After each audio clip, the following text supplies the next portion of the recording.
What is up, you guys? This is Erilyn's mommy, and I'm coming to you today with another YouTube video. Today's video, we are going to be talking about, there's no we, there's just me, and I'm going to be talking about our ride experience on taking the Megabus from Vegas to LA. Mind you, we normally drive, but we couldn't drive this time around. So last time we went to LA, we flew, and even though it was like a 15-minute flight, Ari was a big old butthole the whole flight. So, and because we couldn't find like good flight prices, and they fluctuate every day, so it's like, you know what, last resort, we're just gonna have to take the bus. So it was helpful on our pockets, but this will be the first and the last time that we as a family ever take the bus from Vegas to LA.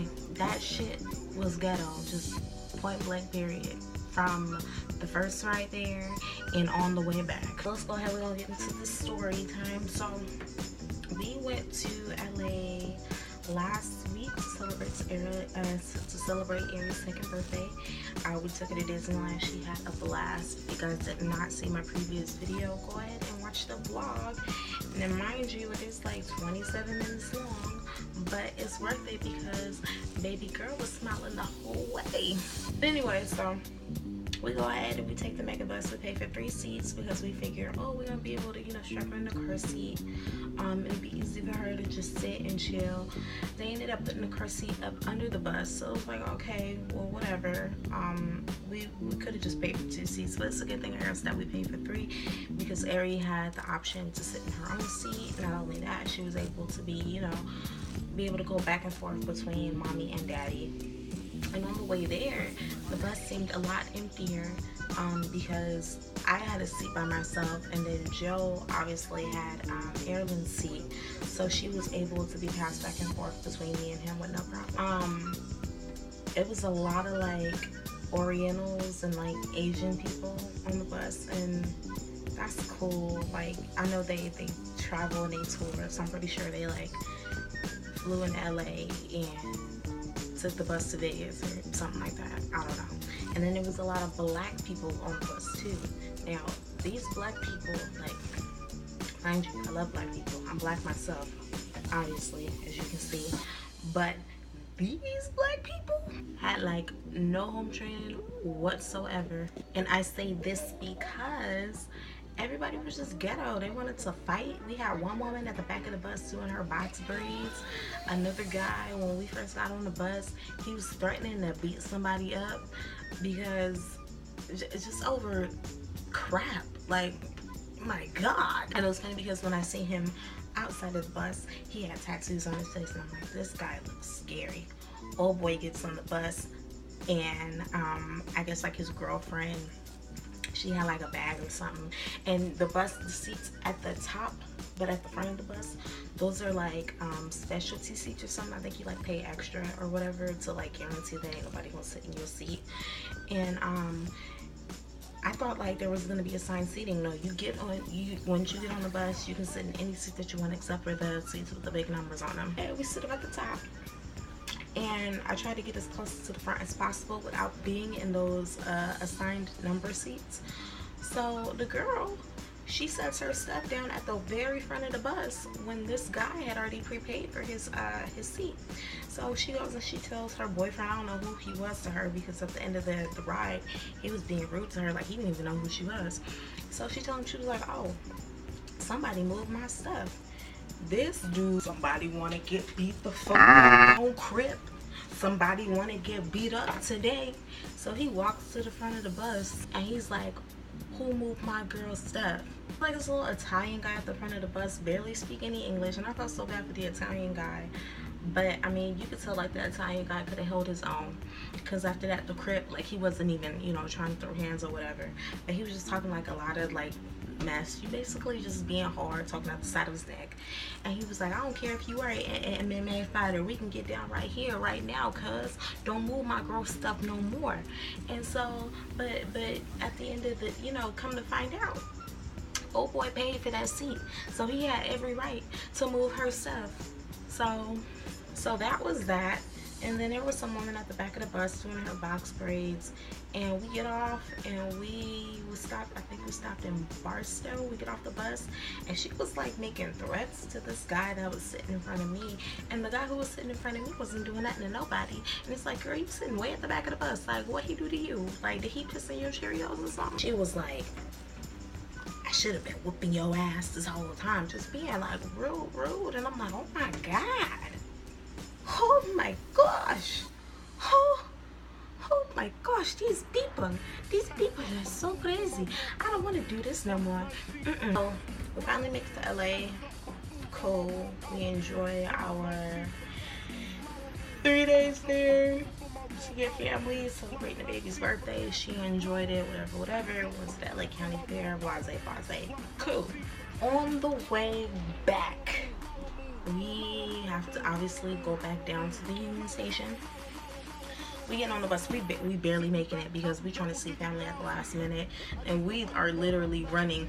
We went to LA with less stuff and came back with more stuff because obviously our family had gifts for Ari, and then my dad gave me this easel for my painting, and even though it folds up like a suitcase, it's this big old wooden easel, and I'm trying to run through the Union Station with Ari in my arms, and I'm short, so my legs are little, so I can't keep up as fast as Joseph. And I'm holding her, I'm holding my duffel bag, I got the diaper bag, I got 2 bags tied onto the diaper bag, and I'm holding this easel trying to run through Union Station, trying to catch the bus at the last minute, because if it leave, we stuck in LA and ain't nobody gonna take us to Vegas. So we make it to the bus like barely, like by the skin of our gums. We barely make it, and it's a good thing that it didn't take off on time, because if it did, like we would have been asked out, we would have been stuck. So we get on the bus. When we first got on the bus in Vegas, we was like one of the first ones, so we chose to sit anywhere that we wanted to. When we got on this bus, we ended up getting separated. Now remember, you guys, we paid for 3 seats. On this ride, we had to lap up, so we only had 2 seats really.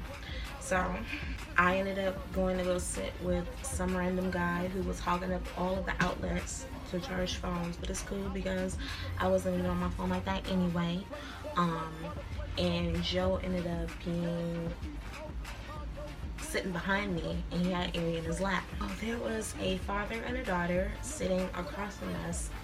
The father had his own seat, the daughter had her own seat. She had her feet kicked up, you know, she was chilling on her little iPad, living her best life, not worried about us.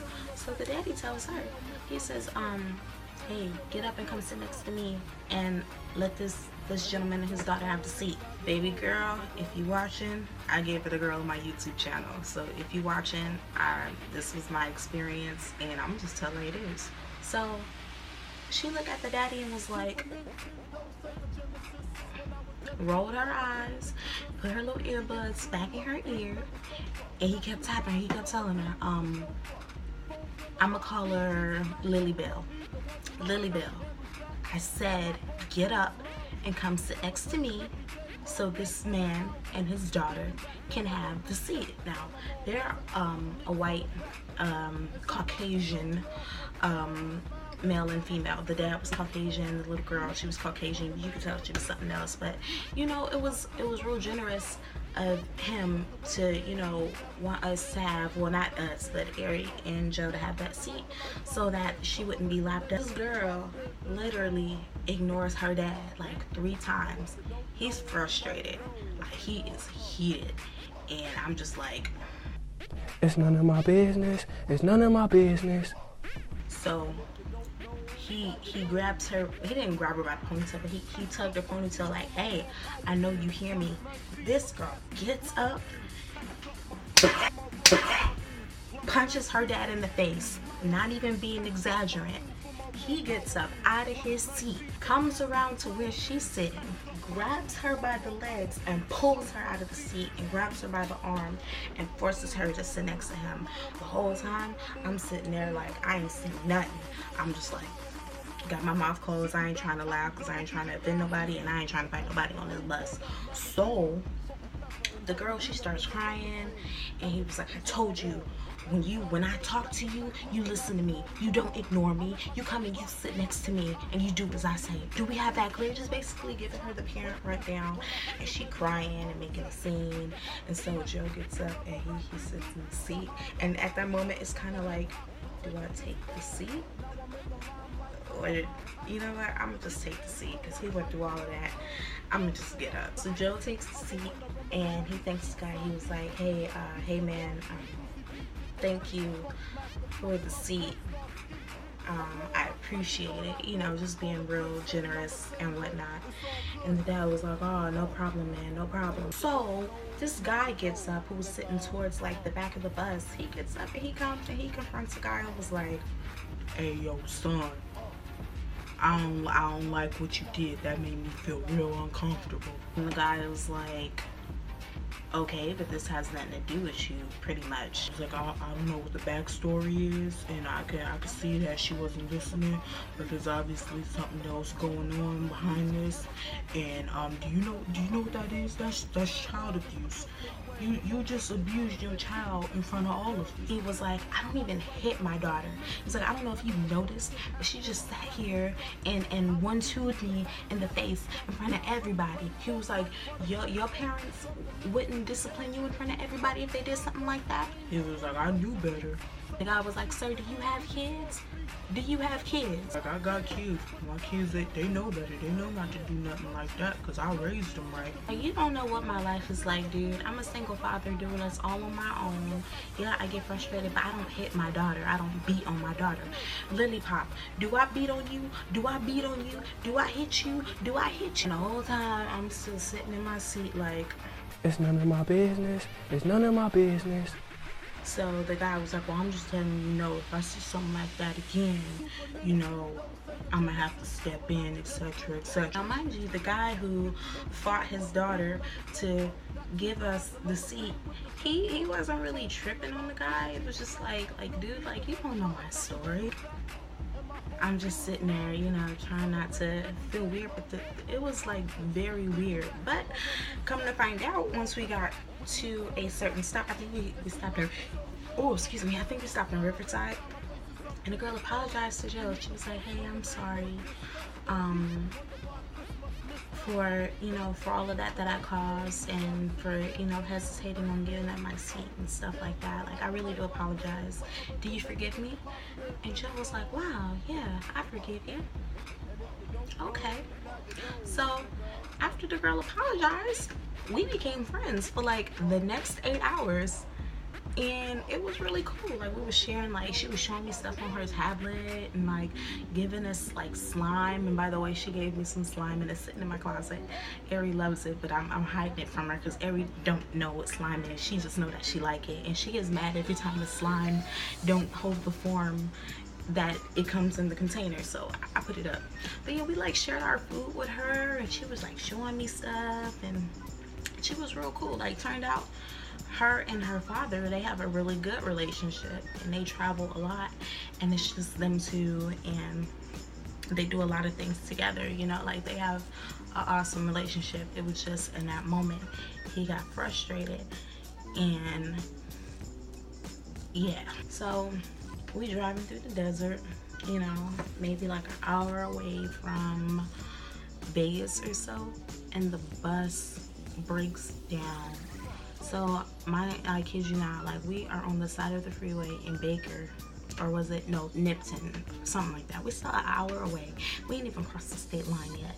We're still an hour away from Vegas, and the bus breaks down, and we're on the side of the road for 2 hours. We had to wait for a bus to come and get us, and then it still took us an hour to get to Vegas.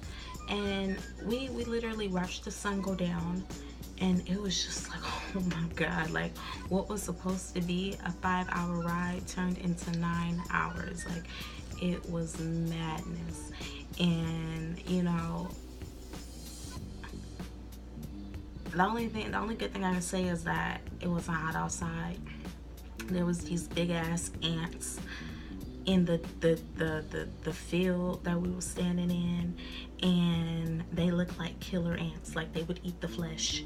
down to the bone off you, because I saw like some animal skeletons that was like clean, like nothing on them, and I think the ants did that. And I'm just trying to not like step in like an ant hole, and it's getting dark, and I don't do bugs, and I was tired, just basically ready to go home. So we get back on the bus, and we ended up, you know, getting home like a million years later.